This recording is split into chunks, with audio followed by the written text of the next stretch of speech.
आज हम बात कर रहे हैं एक इंस्पायरिंग स्टोरी जो विवेकानंद जी के द्वारा माँ की वैल्यू के ऊपर है। It's mean please love your parents.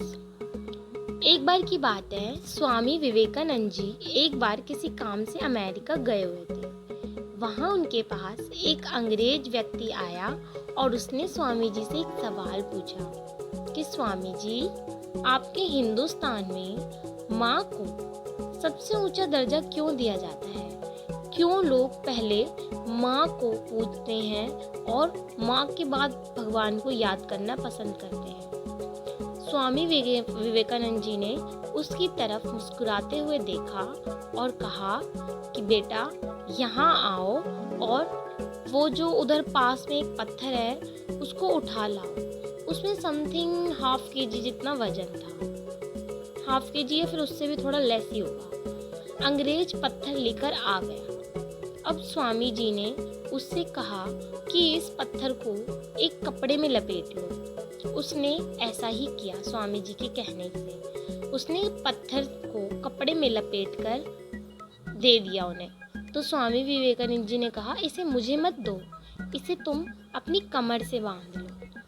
कमर से पत्थर बांधने के बाद स्वामी जी ने उस अंग्रेज से कहा कि जाओ, अब तुम 2 घंटे बाद आना और मैं तब तुम्हारे सवाल का जवाब दूंगा। लेकिन एक बात का ध्यान रखना कि तुम अपनी कमर से इस कपड़े को, जो बंधा हुआ पत्थर है, इसे खोल नहीं सकते। अंग्रेज वहां से चला गया।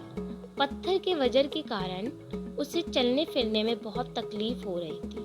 उसे बहुत गुस्सा भी आ रहा था कि ये क्या वाहियात सा जवाब है, मैंने क्या पूछा था और उन्होंने क्या करवा दिया, पत्थर बांध के मेरे पेट पे और मुझे पता नहीं कहाँ भेज दिया। उसने क्या करा कि अभी 1 घंटा बाकी था, मतलब कि वो 1 घंटा ही बिता पाया उस पत्थर के साथ और 1 घंटा भी बाकी था और वो स्वामी जी के पास पहुंच गया और उनसे कहने लगा कि रहने दीजिए, मुझे कोई सवाल का जवाब नहीं चाहिए, ना ही मुझे आपका कोई सवाल मेरे को पूछना है, ना आपको जवाब चाहिए मुझे। मैं ये पत्थर हटा रहा हूँ अपनी कमर से। पता नहीं कैसा जवाब दिया है आपने।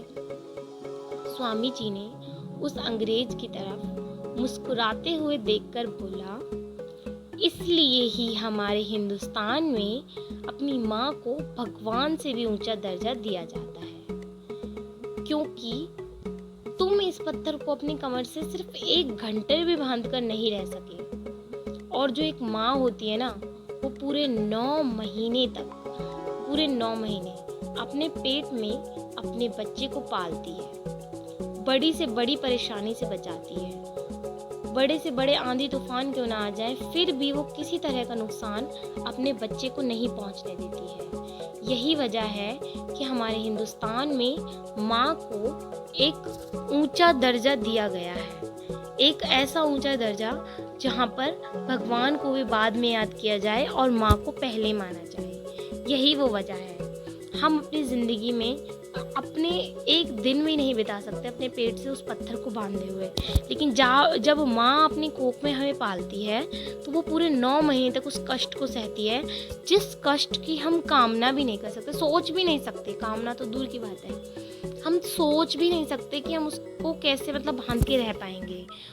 उस पत्थर को बांधकर जब उस आदमी से 1 घंटा नहीं रहा गया, जिसमें आधा किलो से भी ज़्यादा का वजन नहीं था, तो वो माँ कैसे रहती होगी जो बच्चे को अपने पेट में, अपनी कोख में पाल रही होती है। इसलिए ज़िंदगी में कितनी बड़ी से बड़ी घड़ी क्यों ना आ जाए, कैसे भी सिचुएशन क्यों ना आ जाए, लेकिन कभी भी अपने पेरेंट्स के साथ मत छोड़ना, अपने पेरेंट्स को अकेला मत छोड़ना। जब आप छोटे थे तब उन्होंने एक पल के लिए भी आपका हाथ नहीं छोड़ा था, और अब आपकी जिम्मेदारी बनती है कि आप अपने पेरेंट्स को उनका साथ ना छोड़ें, उनको बुढ़ापे में अकेला ना छोड़ें, उन्हें अपनी लाइफ में एक पर्सन के आ जाने पर उनकी वैल्यू कम ना करें। पेरेंट्स ही होते हैं, चाहे वो कैसे भी हों।